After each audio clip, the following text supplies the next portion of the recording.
nongeye kubasuza bene data abakunzi ba Anaweza TV. Mwimana baho umugisha bishimire, nizeye ko Imana ibarinze mumeze neza, muguwe neza, murimo kubona neza Imana mu buzima bwanyu. Haleluya. Nanjye ndamahoro n'umuryango wanjye witeka araturinze. Murabona ko dukomeje umurimo mwiza w'Imana. Karibu rero mwanya wacu mwiza kugana ku ijambo ry'Imana. Ni Mama Matilda ugarutse imbere yanyu nzanye inkuru z'ibyiza, nzanye ijambo ry'Imana. Witeka baho umugisha, reka dusenge. Mana turagushimiye, turaguhimbaje, tugushyize hejuru. Uri Imana nziza udukunda, itwitaho, itubera amaso, iturwanira mu ntambara nyinshi tuzi nizo tutazi. Byonyine kuba tubyutse turi amahoro, kuba tubonye undi munsi mwami. N'ubuntu bwawe n'urukundo rwawe kandi uba watanze ingabo nyinshi zigapfa ku bwacu. Nuhabwe icyubahiro n'ikuzo. Mana ngushimiye abakunzi ba Anaweza TV ukomeje kurinda no kurengera, kurwanira no kugira neza. Nuhabwe icyubahiro mwami wo kwizerwa. Ngaho rero Mana bana natwe muri uyu mwanya mwiza wo kuganira ku ijambo ryawe. Ariko turagusabye ngo mwami ugirire neza ubugingo bwacu, imitima yacu iciye bugufi imbere y'ubwiza bwawe. Aharaho hari cyadutandukanije nawe kubera ko turi abanyantege nkeya mu byo tunyuramo n'ibyo duhura nabyo biduhungabanya.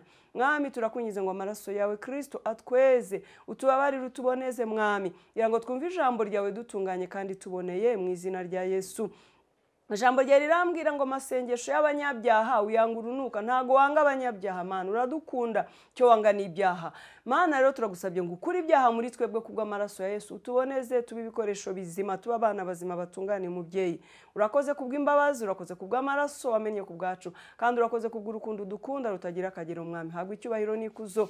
Mwuka wera tuguhaye ikaze muri uyu mwanya mwiza wo kuganira ku ijambo ry'Imana. Bwenge bwacu ntibwasingira, ntibwabimenya, ntibwabisobanukirwa. Cyakora iyo turi kumwe nawe tubasha kumva no kumenya ndetse no gukora iby'ubutwari. Hagwe icyubahiro n'ikuzo muri twebwe rero, kora iby'imbaraga tukugirireho umugisha mu izina rya Yesu. Amen. Bakunzi ba Anaweza, ndumva Imana ari nziza mu buzima bwanjye kandi nizeye ko n'Imana ari nziza mu buzima bwanyu. Imana ikomeje kuturwanira no kuturengera, nishimwe, nihabwe icyubahiro n'ikuzo. Tujye kuganira ku ijambo ry'Imana nkuko bisanzwe. Uko bisanzwe tuzanye inkuru z'ibyiza z'ijambo ry'Imana. Haleluya. Tujye kuganira ku ijambo ry'Imana rero bakundwa bene data. Riri mu gitabo cya Yesaya. Umutwe w'ijambo tugiye kuganiraho uyu munsi wa none uravuga ngo Uwiteka Yehova niwe mbaraga zacu. Uwiteka Yehova niwe mbaraga zacu. Ntabwo imbaraga zawe ari buriya butunzi ufite, oya. Ntabwo imbaraga zawe ari amashuri wize, ntabwo imbaraga zawe ari umuryango ukomeye uturukamo, wapi, oya. Ntabwo imbaraga zawe ari urugo rukomeye wubatse, imbaraga zawe si abana benshi wabyaye ukabigisha bakaba bakomeye hirya no hino, oya da. Uwiteka Yehova niwe mbaraga zacu. Impamvu nkubwiye ngo biriya bindi byose ufite ntabwo ari byo mbaraga zawe, nuko isaha n'isaha bitakurengera, nuko bifite limit, biragabanyirijwe. Hari aho bitagera, hari igihe bitagutabara, hari igihe bitakugirira umumaro, kandi nabyo Uwiteka atabishoboje, nabo bana Uwiteka atabashoboje nta na kimwe bakumarira. Impamvu nkubwira ngo Uwiteka Yehova niwe mbaraga zacu, nuko nta wundi wagira icyo akora atagikoreshejwe n'Uwiteka. Nuko ya mafaranga ukorera atakugirira umumaro mu gihe urwaye indwara idakira ikomeye imeze nabi, atari Uwiteka urambuye ukuboko ngo agukize. Wajya mu ndege ukajya mu Buhindi cyangwa ukajya ahandi, ariko umwami atarambuye ukuboko ngo akurengere, byakomera. Umva nshuti yanjye, nta kindi na kimwe ukwiye kwishingikirizaho. Ibindi byose byahinduka, ibindi byose byananirwa, ibindi byose byatsindwa, ibindi byose byakureka, yewe kugeza no ku mubiri wawe ntukwiriye kuwishingikirizaho, kuko nawe ejo n'ejo bundi wakureka, wagutererana, wakuvaho. Umva, isunge Yehova niwe mbaraga zawe. Haleluya. Uwiteka Yehova niwe mbaraga zacu. Isunge umwami rero nshuti yanjye. Kadusome ijambo ry'Imana mu gitabo cya Yesaya ibice 12. Basomyi ba Bibiliya tujyane mu ijambo ry'Imana. Ibi nabyo bijye bidufasha kumenya ijambo ry'Imana. Turisoma muri Bibiliya, telefoni zigeraho zikaturemaza tugasigara tudashaka za Bibiliya, nyamara ni nziza. Uzi ukuntu no kugendana Bibiliya biryoshye, uzi ukuntu ari ishema. Haleluya. Yesu ashimwe cyane. Uwiteka Yehova niwe mbaraga zacu. Umwami wacu natugirire neza. Haleluya. Yehova niwe mbaraga zacu. Uwiteka Yehova niwe mbaraga zacu. Yesaya 12 murongo wa mbere kugera ku wa 12. Haleluya.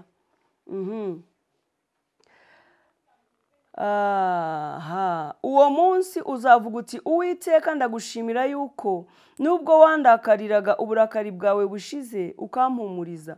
Dore Imana niyo gakiza kanjye nzajya niringira ne gutinya. Ariko Mana, dore Imana niyo gakiza kanjye nzajya niringira ne gutinya. Mana ndagushima ko nubwo wandakariraga uje kumpumuriza. Ndagushima Mwami ko imbabazi zawe ziriho. Ndagushima. Yashimaga Imana uyu mukozi w'Imana. Haleluya. Dore Imana, umurongo wa 2 wumve. Dore Imana niyo gakiza kanjye nzajya niringira ne gutinya, kuko Uwiteka Yehova ari we mbaraga zanjye n'indirimbo yanjye, agahinduka agakiza kanjye. Haleluya. Uwiteka Yehova niwe mbaraga zanjye, niwe gakiza kanjye, niwe nzajya niringira, niwe nzajya nishingikirizaho. Uwiteka Yehova niwe murengezi wanjye, niwe mutabazi wanjye. Uwiteka Yehova niwe nzajya nishingikirizaho, ne gutinya, ne guhindishwa umushyitsi n'ibibazo, ne kugira ubwoba, kuko Imana ariyo mbaraga zanjye kandi nkaba ariyo Mana niringiye. Haleluya. Yesu ashimwe cyane. Aravuga ngo niwe nzajya niringira. Uwiteka Yehova niwe nzajya niringira, niwe gakiza kanjye, niwe ndirimbo yanjye, niwe byiringiro byanjye, niwe gihome cyanjye, niwe nzajya niringira, niwe gakiza kanjye. Ese we mwene data wiringira nde? Agakiza kawe ugakura he? Imbaraga zawe uzikura he? Ni he wishingikiriza? Ni iki wiyeguriraho? Ni iki wikomerezaho? Ni he ibyiringiro byawe biri? Haleluya. Noneho aravuga ku murongo wa 3 ngo nicyo gituma muzavoma ibyishimo mu mariba y'agakiza. Yego.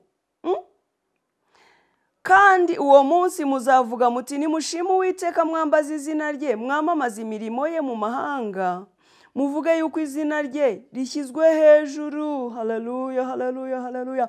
Muririmbire Uwiteka kuko yakoze ibihebuje byose, byo nibyamamare mu isi yose. Haleluya.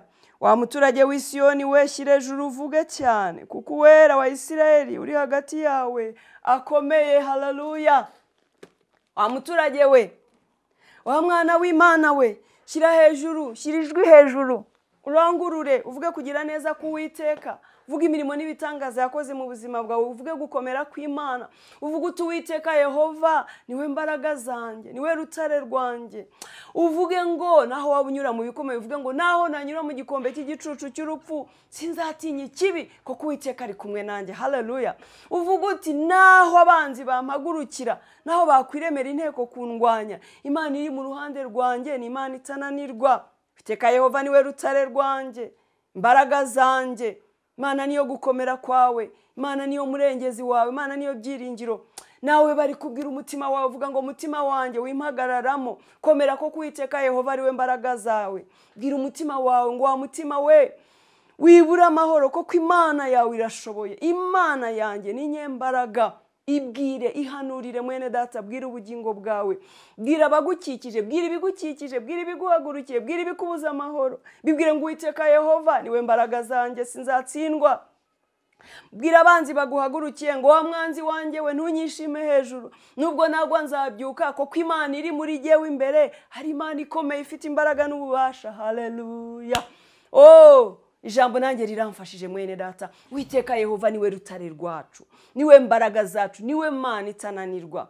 Wa muturage w'i Siyoni we, wa muturage wo muri Kigali we, wa munyarwanda we, wa munyamahanga utuye ku isi, wa muntu we utuye aho utuye hose ku isi, iri jambo ndabizi ko rigera hose. Vuga ngo Uwiteka Yehova niwe mbaraga zanjye. Vuga ngo gukomera kwanjye guturuka ku Mana yaremye ijuru n'isi. Vuga ngo ubuzima bwanjye buri mu biganza by'Uwiteka. Haleluya. Vuga ngo Imana yanciye nk'uca imanzi mu biganza byayo, ntacyo nzaba. Hanura ubuzima bwawe, uvuge ngo sinzapfa nzarama, namamaza imirimo y'Uwiteka. Vuga kugira neza kw'Imana, komerera muri yo, izera Imana. Hanurira ubuzima bwawe, hanurira urugo rwawe, hanurira ibyawe byose. Bwira abagukikije gukomera kw'Imana. Vuga imirimo n'ibitangaza Uwiteka yagukoreye, ibyo biragusubiza intege mu bugingo. Urabizi ko kwibuka ineza y'Imana bituma dukomera. Kwibuka iby'Imana yakoze biduha imbaraga zo kunesha ibigeragezo turimo uyu munsi. Haleluya. hari igihe wigeze uyibona wari uzi ko ibyawe birangiye mwene data. Hari igihe wigeze uyibona uzi yuko ubuzima bwawe bugiyeho akadomo. Irabikora. Hari igihe wigeze uyibona uri wenyine uri mu makuba no mu byago ntawagutabaye. Niyo mpamvu nakubwiye ngo Imana niyo mbaraga zawe. Babandi bose wari wiringiye bya bindi byose wari wishingikirijeho bitabashije bitagutabaye, Imana irahaseruka nk'intwari. Wamfashije tukiringira Imana, tugakomerera mu Mana, tugasohokera mu Mana, tukavugira mu Mana, tukaririmbira Imana, tukayikorera, tukayizera ko Imana ibasha cyane gukora ibirenze ibyo tuyisaba. Haleluya! Iteka Yehova niwe mbaraga zacu, niwe mutabazi utabura guseruka mu makuba no mu byago, niwe byiringiro bitanyeganyega, niwe ukora ibikomeye bitarondoreka. Haleluya! Hahirwa rero mwene data abiringira Uwiteka Yehova, hahirwa abamukomereyeho, hahirwa ishyanga rifite amategeko y'Uwiteka mu mitima yaryo, hahirwa ishyanga ryahisemo kugendana n'Uwiteka. Mwene data, uwo umugabane mwiza nkwifurije guhitamo kugendana na Yehova, ukamwiyegurira, ukamwiringira, ukamuhanga amaso, ukamucira bugufi, ukagendera mu nzira ze, nawe azajya kugirira neza umunsi ku wundi. Haleluya! Ntutwarwe n'ibibazo urimo. Iby'iyi si ntibigushyire kure y'Imana, ibyago n'amakuba intambara ntibitume udashaka Imana ngo uyikorere, kuko nshuti yanjye hariho igihe byose bitazakugirira umumaro, ariko Imana yonyine akaba ariyo ikubumbatira mu maboko yayo, ikakubwira iti humura mwana wanjye, ndi hano niteguye kugutabara no kukugirira neza. Erega Imana yacu ni nyamaboko mwene data, humura, irashoboye, ntabwo izagusiga, ntizaguhana. Yabwiye Yosuwa ngo sinzagusiga kandi sinzaguhana, ngo komera uhumure.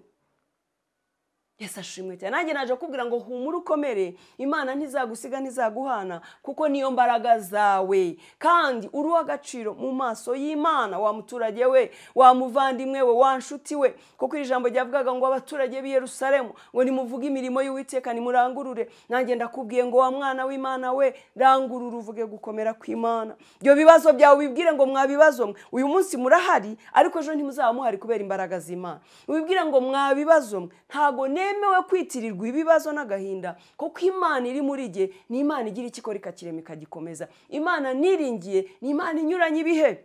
Ubwire ngo uyu munsi ndarira ariko ejo nzaba nseka, kuko Imana irategeka igashajisha ibihe ikarema ibindi bishya. Bwira ibibazo bihano, ubibwire birumva. Ibintu byose bifite amatwi yo kumva. Komerera muri yo rero mwene data, humurizwe no kumenya yuko igufite, uri uw'agaciro, itakureka, itagusiga. Oh haleluya! Jambo ry'Imana niko ritubwira ngo ko yatanze umwana wayo w'ikinege, zabuzwa n'iki kumuduhana n'ibindi. Ni iki cy'agaciro ushaka kirenze, gifite agaciro karenze ku mwana wayo yatanze ku bwacu? Ni iki mwene data? Byose rero irabishoboye, byifuzo byawe bishoboye kubisubiza, ishoboye kukurengera no kukurwanirira. Humura, siko bizahora, kubayitegereza. Imana yacu ni Imana ibasha cyane gukora ibirenze ubwenge bwacu. Hari ibyo wenda uravuga ngo Mana, ngo yabaye warumpaye akazi n'ak'ibihumbi 100, ashwi n'akarenze k'ibihumbi 100 iragafite. Mana, yaba warumpaye yo kwishyura ubukode. Uretse kwishyura ubukode n'inzu yawe izayiguha. Niyo Mana nkubwira, Yehova imbaraga zawe. Ongera wizere Imana rero, ongera uyiringire, irashoboye, irabasha cyane gukora ibirenze ibyo tuyisaba. Kandi umva, ibyo yibwira kuri wowe ni byiza. Imana iguha umugisha mwene data wo kurikira ijambo ry'Imana muri uyu mwanya. Wibuke ko Uwiteka Yehova ari we mbaraga zawe. Mwisunge rero, umwikomerezeho, mubwire ngo mfata unkomeze, kuko mwami wanjye hanjye harangiye. Aragukomeza, aragusubiza mu imbaraga, kandi kukurengera arabishoboye, ndetse na cyane kukugirira neza. Uzabibonesha amaso yawe, nawe uzaba umugabo wo kubihamya. Uzampamagara umbwire, cyangwa uzanyandikira umbwire ko Uwiteka yabikoze, kuko nizeye ndashidikanya ko azabikora. Icyubahiro ni icyayo. Ngaho rero fatira ijambo, urisharinge, urihe abandi bene data, nabo bongere kwibuka imirimo n'ibitangaza by'Uwiteka. Bibuke ko Yehova ari we rutare rwabo, bongere bamwisunge, bamwikomerezeho. Sharing ijambo ry'Imana rigere nibura basi urigeze ku bantu 10 ni bake cyane. Abo nibo bakeya, ariko ushobora no kurenzaho. Kandi ikindi, ukore subscribe kuri channel yacu niba utarabikora, kugira ngo dukorane umurimo w'Imana hano, kandi no kukazogera, kugira ngo ibintu byose tuzajya ducisha ujye ubibona umunsi kundi, tugendane mbese muri uyu murimo. Iyo nawe niyo nkunga watera uyu murimo w'Imana, nta yindi tugusabye, kandi nawe ndabizi ko ari iby'umugisha kuri wowe, bigufitiye inyungu ndetse cyane. Imana iguha umugisha. Mana turagushimiye cyane, turaguhimbaje, tugushyize hejuru, tuguhaye icyubahiro. Urakoze kuko ari we mbaraga zacu mwami, niwe mutabazi wacu utabura guseruka mu makuba no mu byago, niwe byiringiro bizima, ni wowe utabura guseruka, ni wowe uturengera ukaturwanira iminsi yose.